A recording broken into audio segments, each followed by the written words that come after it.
Le Togo a subi une perte de productivité à hauteur de 26 milliards de francs CFA, soit 1,23% du produit intérieur brut en 2020 suite aux aléas climatiques.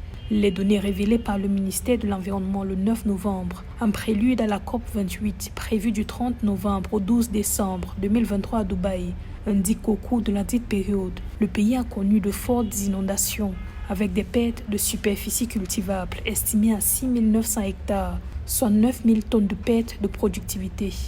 Il va sans dire que le phénomène du réchauffement climatique continuera d'entraver sérieusement notre marche vers le développement et notre prospérité si rien n'est fait pour changer de paradigme et orienter nos économies vers un modèle de développement sobre en carbone et résilient à ces changements.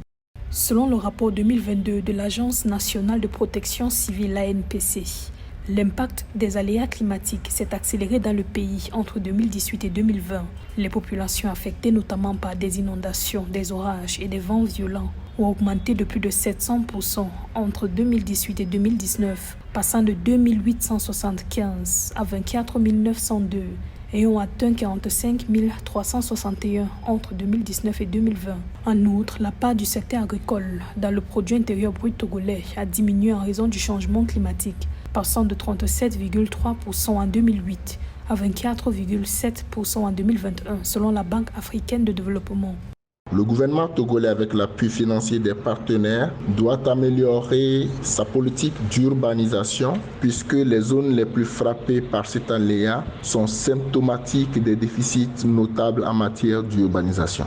Il urge aussi une réadaptation du calendrier agricole. Cette réadaptation devrait aller avec l'adaptation des cultures à l'évolution du climat.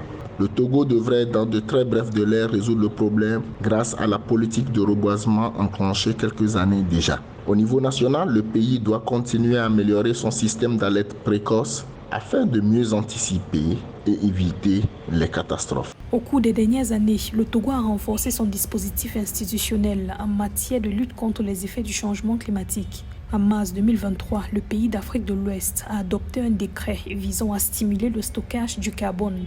Ce mécanisme devrait contribuer à la réduction des émissions de gaz à effet de serre dans le pays et renforcer la résilience des populations face au choc climatique.